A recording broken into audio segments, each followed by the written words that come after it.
കോസ്മോളജിയിൽ ഏറ്റവും കൂടുതൽ സ്വീകാര്യത കിട്ടിയിട്ടുള്ള ഒരു സയൻറ്റിഫിക് തിയറിയാണ് ബിഗ് ബാങ് തിയറി. നമ്മൾ ഈ കാണുന്ന പ്രപഞ്ചം എങ്ങനെ ഈ രൂപത്തിലേക്ക് മാറിയെന്നാണ് ബിഗ് ബാങ് തിയറി പറയുന്നത്. ബിഗ് ബാങ് തിയറി ശരിവെക്കുന്ന ഒരുപാട് തെളിവുകൾ നമ്മൾ ഇതിനോടകം കണ്ടെത്തിയിട്ടുണ്ട്. അതിൽ വളരെയധികം പ്രാധാന്യം അർഹിക്കുന്ന ഒരു തെളിവാണ് CMBR അല്ലെങ്കിൽ കോസ്മിക് മൈക്രോവേവ് ബാക്ക്ഗ്രൗണ്ട് റേഡിയേഷൻ. ഈ കണ്ടെത്തലിന് പിന്നീട് നൊബേൽ പുരസ്കാരം വരെ ലഭിച്ചു. ആ തെളിവുകളെക്കുറിച്ചൊന്നുമല്ല ഞാൻ ഈ വീഡിയോയിലൂടെ നിങ്ങളോട് പറയാൻ പോകുന്നത്. തെളിവുകളെക്കുറിച്ചൊക്കെ വളരെ ഡീറ്റെയിൽ ആയിട്ട് മുൻപ് ഞാൻ വീഡിയോസ് ചെയ്തിട്ടുള്ളതാണ്. പക്ഷേ ചില ഒബ്സർവേഷനുകളൊക്കെ ബിഗ് ബാങ് തിയറി തെറ്റാണെന്നാണ് പറയുന്നത്. അത് ഇന്നും വളരെ മിസ്റ്റീരിയസ് ആയിട്ടുള്ള ഒരു പ്രോബ്ലമായി തുടരുന്നു. അതിൽ വളരെ സുപ്രധാനമായിട്ടുള്ള ഒരു പ്രോബ്ലമാണ് കോസ്മോളജിക്കൽ ലിത്തിയം പ്രോബ്ലം. പ്രപഞ്ചത്തിൻ്റെ ആദ്യഘട്ടത്തിൽ ഇവിടുത്തെ താപനില അതിശക്തമായിരുന്നു, ഡെൻസിറ്റി വളരെയധികം കൂടുതലായിരുന്നു. ഇവിടെ കാണുന്ന സകല പദാർത്ഥങ്ങളും സകല ഊർജങ്ങളും വളരെ നേർത്ത ഒരു ബിന്ദുവിൽ മാത്രമാണ് ഉണ്ടായിരുന്നത്. പിന്നീട് അത് എക്സ്പാൻഡ് ചെയ്തു. ആദ്യത്തെ 3 മിനിറ്റുകളിലാണ് ഇവിടെ ആദ്യമായി പ്രോട്ടോണുകളും ന്യൂട്രോണുകളും ഉണ്ടായത്. പിന്നീട് ഈ പ്രോട്ടോണും ന്യൂട്രോണും കൂടിച്ചേർന്ന് ആറ്റോമിക് ന്യൂക്ലിയയും ഉണ്ടായി.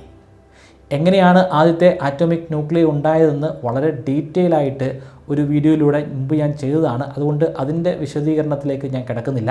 താല്പര്യമുള്ളവർക്ക് വേണ്ടി അതിൻ്റെ ലിങ്ക് ഞാൻ ഐ ബട്ടണിലും ഡിസ്ക്രിപ്ഷനിലും കൊടുത്തേക്കാം, ഒന്ന് പരിശോധിക്കുക.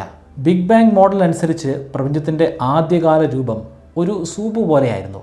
നമ്മളതിനെ പ്രൈമോഡിയൽ സൂപ്പ് എന്ന് പറയും. ആ സൂപ്പിൽ പ്രധാനമായിട്ടും അടങ്ങിയിരുന്നത് ഹൈഡ്രജനും ഹീലിയവുമാണ്. ഹൈഡ്രജൻ്റെ സാന്നിധ്യം 76%, അതേസമയം ഹീലിയം 24%. ഇത് രണ്ടും കൂട്ടുമ്പോൾ 100% കിട്ടും. പക്ഷേ പക്ക 100% 100% ഒരു ചെറിയ കുറവുണ്ട്. ആ ചെറിയ കുറവ്, ആ വളരെ ചെറിയ ശതമാനം മറ്റ് ചില എലമെൻറ്റുകളുടെ സാന്നിധ്യമാണ്. പിന്നീട് വർഷങ്ങൾ കഴിഞ്ഞപ്പോൾ പുതിയ ടെലസ്കോപ്പുകൾ ഉണ്ടായി. വളരെ മികച്ച ടെലസ്കോപ്പുകളിലൂടെ ആസ്ട്രോണോമേഴ്സ് വളരെയധികം വിദൂരതയിൽ നിൽക്കുന്ന പ്രപഞ്ചത്തിലെ ആദ്യകാല മേഘങ്ങളെ നിരീക്ഷിക്കാൻ തുടങ്ങി. ആ നിരീക്ഷണത്തിലൂടെ അവിടെ എത്രമാത്രം ഹൈഡ്രജനും ഹീലിയവും ഉണ്ടെന്ന് നമുക്ക് കണക്കുകൂട്ടി എടുക്കാൻ സാധിച്ചു. ബിഗ് ബാങ് തിയറി എത്രമാത്രമാണോ പ്രവചിച്ചത്, ഏതാണ്ട് അത്രത്തോളം തന്നെ ഹൈഡ്രജനെയും ഹീലിയത്തെയും നമുക്ക് ആ മേഘങ്ങളിൽ കണ്ടെടുക്കാൻ സാധിച്ചു. നക്ഷത്രങ്ങളിലും ഈ പഠനം നടത്തി. അവിടെയും ഹൈഡ്രജൻ്റെയും ഹീലിയത്തിൻ്റെയും അനുപാതം ഓൾമോസ്റ്റ് പെർഫെക്റ്റ് ആണ്. പക്ഷേ അവിടെ ഒരു ചെറിയ പ്രശ്നമുണ്ട്. ലിഥിയത്തെ കാണാനില്ല, ലിഥിയം 7 എന്ന ഐസോറ്റോപ്പിനെ. ബിഗ് ബാങ് മോഡൽ അനുസരിച്ച് ലിഥിയം 7 എന്ന ഐസോറ്റോപ്പ് അവിടെ ഉണ്ടായിരിക്കേണ്ടതാണ്. പക്ഷേ അതിൻ്റെ അളവ് പരിശോധനകളിലൂടെ ടെലസ്കോപ്പുകളിലൂടെ നോക്കിയപ്പോൾ വളരെ കുറവാണെന്നാണ് നമുക്ക് മനസ്സിലാക്കാൻ സാധിച്ചത്. ഒരു എലമെൻറ്റ് പല ഐസോറ്റോപ്പുകളുടെ രൂപത്തിലാണ് പ്രപഞ്ചത്തിൽ കാണുന്നത്. ചില ഐസോറ്റോപ്പുകളൊക്കെ വളരെ സ്റ്റേബിളാണ്, അതുകൊണ്ട് തന്നെ നമുക്ക് അവയെ കൂടുതലായിട്ട് കാണാൻ സാധിക്കും. ചിലതൊക്കെ താരതമ്യേന കുറവാണ്. ഒരു എലമെൻറ്റിൻ്റെ ഐസോറ്റോപ്പ് എന്ന് പറഞ്ഞാൽ അതിലെല്ലാം അടങ്ങിയിരിക്കുന്ന പ്രോട്ടോണിൻ്റെ അളവ് തുല്യമായിരിക്കും, പക്ഷേ ന്യൂട്രോണിൻ്റെ അളവ് കുറവായിരിക്കും. ന്യൂട്രോൺ മാറിയതുകൊണ്ട് ആ എലമെൻ്റ് അല്ലാതെയായി മാറില്ല. ഉദാഹരണത്തിന് ഹൈഡ്രജൻ എന്ന ഒരു എലമെൻറ്റിനെ എടുക്കാം. ഹൈഡ്രജനിൽ ഒരു പ്രോട്ടോൺ ഉണ്ട്. ആ പ്രോട്ടോൺ ഒന്നിലധികമായി കഴിഞ്ഞാൽ അത് പിന്നെ ഹൈഡ്രജൻ അല്ല. ഹൈഡ്രജന് എല്ലായ്പ്പോഴും ഒരു പ്രോട്ടോൺ മാത്രമേ ഉണ്ടാകാൻ പാടുള്ളൂ. പക്ഷേ അതിലടങ്ങിയിരിക്കുന്ന ന്യൂട്രോൺസ് മാറാം. അതിൽ ന്യൂട്രോൺ ഒന്നുമില്ലെന്ന് കരുതുക, ആകെ ഒരു പ്രോട്ടോൺ മാത്രമേ അതിൻ്റെ ന്യൂക്ലിയയിലുള്ളൂ. അതാണ് പ്രോട്ടിയം. ഹൈഡ്രജൻ ആറ്റത്തിൽ ഒരു പ്രോട്ടോണും ഒരു ന്യൂട്രോണും ഉണ്ടെന്ന് കരുതുക. അങ്ങനെയാണെങ്കിൽ അത് ഹൈഡ്രജൻ്റെ മറ്റൊരു ഐസോറ്റോപ്പാണ്. അതിൻ്റെ പേരാണ് ഡ്യൂറ്റീരിയം. ഹൈഡ്രജൻ ആറ്റത്തിൽ ഒരു പ്രോട്ടോണും 2 ന്യൂട്രോണും ഉണ്ടെന്ന് കരുതുക. അങ്ങനെയാണെങ്കിൽ അത് ട്രിഷ്യം എന്ന ഹൈഡ്രജൻ്റെ മറ്റൊരു ഐസോറ്റോപ്പാണ്.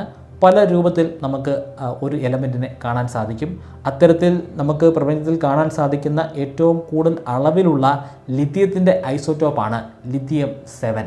ലിഥിയം 7ൻ്റെ അളവ് ബിഗ് ബാങ് മോഡൽ ഉപയോഗിച്ചിട്ടും പ്ലാങ്ക് സാറ്റലൈറ്റിൽ നിന്ന് കിട്ടിയിട്ടുള്ള ഡേറ്റകൾ ഉപയോഗിച്ചിട്ടും ഗവേഷകർ കണ്ടെത്തി.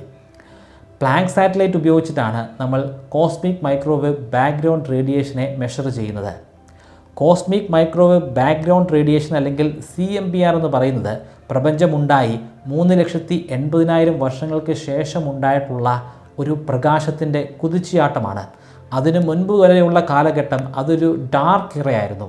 3,80,000 വർഷങ്ങൾക്ക് ശേഷമാണ് പ്രപഞ്ചത്തിൽ ട്രാൻസ്പെറൻ്റ് ആയിട്ട് പ്രകാശത്തിന് അല്ലെങ്കിൽ പ്രകാശത്തിൻ്റെ ബേസിക് ബിൽഡിംഗ് ബ്ലോക്കുകളായിട്ടുള്ള ഫോട്ടോണുകൾക്ക് സഞ്ചരിക്കാൻ സാധിച്ചത്. അതായത് ആദ്യ പ്രകാശം ഈ പ്രപഞ്ചത്തിൽ ഉണ്ടായത് 3,80,000 വർഷങ്ങൾക്ക് ശേഷമാണ്. അങ്ങനെ ഉണ്ടായ പ്രപഞ്ചത്തിലെ പ്രകാശം ആ പ്രപഞ്ചത്തിൽ പൂർണ്ണമായിട്ടും ഉണ്ടായിരുന്നു. ഏകദേശം ഒരു റെഡ് കളർ അല്ലെങ്കിൽ ഒരു ഓറഞ്ച് കലർന്നിട്ടുള്ള റെഡ് കളറായിരുന്നു ആ പ്രകാശത്തിനുണ്ടായിരുന്നത്. ആ പ്രകാശം അത് ഇപ്പോഴും ഈ പ്രപഞ്ചത്തിൽ നിലനിൽക്കുന്നുണ്ട്. കാരണം അന്നുണ്ടായിരുന്ന പ്രപഞ്ചം തന്നെയാണ് ഈ പ്രപഞ്ചം. അത് കുറേ കൂടി എക്സ്പാൻഡ് ചെയ്തു എന്ന് മാത്രം. കോടിക്കണക്കിന് വർഷങ്ങൾ കൊണ്ട് ഇത്രയധികം എക്സ്പാൻഷൻ നടന്നപ്പോൾ അന്നുണ്ടായിട്ടുണ്ടായിരുന്ന ആദ്യത്തെ പ്രകാശം ശരിക്കും വളരെയധികം വലിഞ്ഞു പോയിട്ടുണ്ടായിരുന്നു. കാരണം പ്രപഞ്ചത്തിൻ്റെ എക്സ്പാൻഷനാണ്. അങ്ങനെ വലിഞ്ഞു പോയതുകൊണ്ട് അന്നുണ്ടായിരുന്ന റെഡ് ഓറഞ്ച് പ്രകാശത്തെ അല്ല ഇപ്പോൾ നമുക്ക് കാണാൻ സാധിക്കുന്നത്. പകരം വിസിബിൾ സ്പെക്ട്രത്തിനും വെളിയിലുള്ള മൈക്രോവേവ് ഫ്രീക്വൻസി റേഞ്ചിലുള്ള പ്രകാശമാണ്. ആ പ്രകാശത്തെ നമുക്ക് കണ്ണുകൊണ്ട് കാണാൻ സാധിക്കില്ല, പക്ഷേ ആൻറ്റിനകൾ ഉപയോഗിച്ചിട്ട് നമുക്കതിനെ റിസീവ് ചെയ്യാനായിട്ട് സാധിക്കും. ബിഗ് ബാങ് മോഡൽ പ്രെഡിക്റ്റ് ചെയ്തിട്ടുള്ള പ്ലാങ്ക് സാറ്റലൈറ്റ് മെഷർ ചെയ്തിട്ടുള്ള ലിഥിയം 7 ഐസോട്ടോപ്പിൻ്റെ അളവ് നമുക്കറിയാം.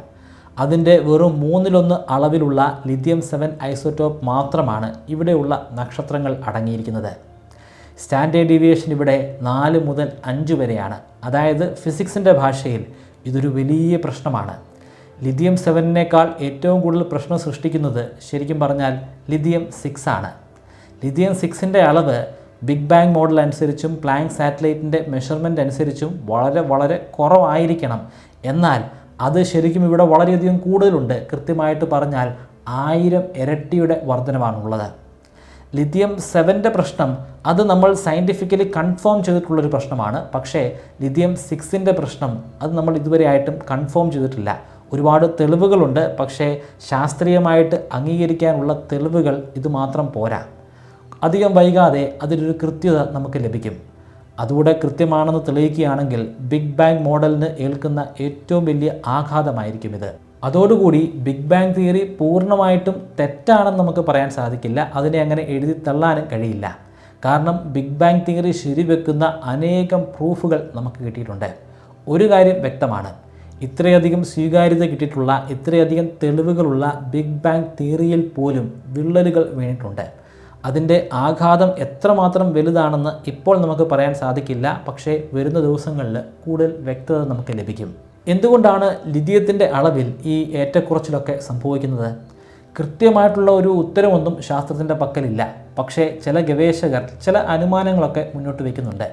ഈ പഠനമൊക്കെ നടത്തിയത് മെറ്റലിൻ്റെ അളവ് വളരെ കുറഞ്ഞ ശതമാനത്തിൽ മാത്രമുള്ള കോടിക്കണക്കിന് വർഷം പഴക്കമുള്ള നക്ഷത്രങ്ങളിലാണ്.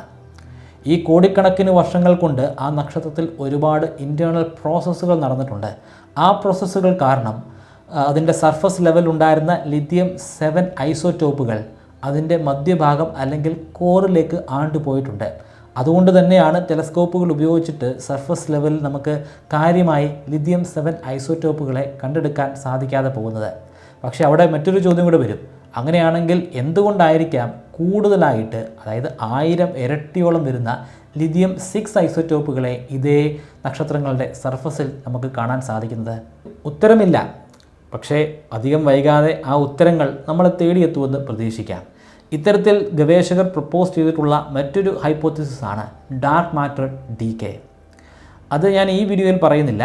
നിങ്ങൾക്ക് അതിനെക്കുറിച്ച് അറിയാൻ കൂടുതൽ താല്പര്യമുണ്ടെങ്കിൽ താഴെ കമൻറ്റ് ബോക്സിൽ ഒന്ന് മെൻഷൻ ചെയ്യുക. ഡീറ്റെയിൽ ആയിട്ടുള്ള ഒരു വീഡിയോ ചെയ്യാൻ ഞാൻ ശ്രമിക്കുന്നതാണ്. നിങ്ങൾക്ക് ഞാനൊരു 25 മെമ്മറി ട്രിക്കുകൾ പറഞ്ഞു തരാം. ഈ ട്രിക്കുകൾ ഉപയോഗിച്ച് എത്ര കടുകട്ടിയായിട്ടുള്ള വിഷയങ്ങളും വളരെ ഈസി ആയിട്ട് പഠിക്കാനും ദീർഘനാളത്തേക്ക് നിങ്ങളുടെ ഓർമ്മശക്തിയിൽ സൂക്ഷിക്കാനും സാധിക്കും. ഈ 25 മെമ്മറി ട്രിക്കുകൾ ഒരു കോഴ്സിൻ്റെ രൂപത്തിൽ ബ്രൈറ്റ് കെയർലൈറ്റിൻ്റെ വെബ്സൈറ്റിലും മൊബൈൽ ആപ്ലിക്കേഷനിലും ഇപ്പോൾ അവൈലബിൾ ആണ്. 3000 രൂപയാണ് ഈ കോഴ്സിൻ്റെ ഫീ. എന്നാൽ നിങ്ങൾ ഇപ്പോൾ രജിസ്റ്റർ ചെയ്യുകയാണെങ്കിൽ 20% ഡിസ്കൗണ്ട് ലഭിക്കുന്നതാണ്.